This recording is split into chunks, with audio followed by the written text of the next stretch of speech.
আপনার সন্তানদেরকে রাস্তায় গুলি করবে, হত্যা করবে, আর আপনারা ঘরে থাকবেন। এটা হতে পারে না।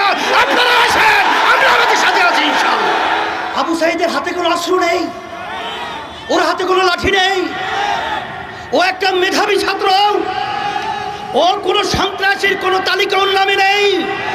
সেখানে ঠান্ডা মাথায় ওর বুকের ভিতরে একটা নয় কয়েকটা গুলি করে পাখির মতো লুকিয়ে ফেলে হয়েছে।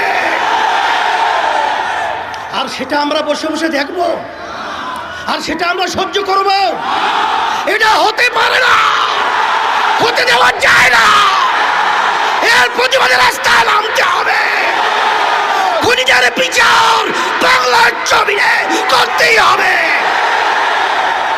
শুধু তাই না, তাদের বক্তব্যের কারণে আজকে এই হত্যাযজ্ঞ বাংলাদেশে ঘটেছে। আপনারাই আপনাদের সন্ত্রাসীদেরকে উচকিয়ে দিয়ে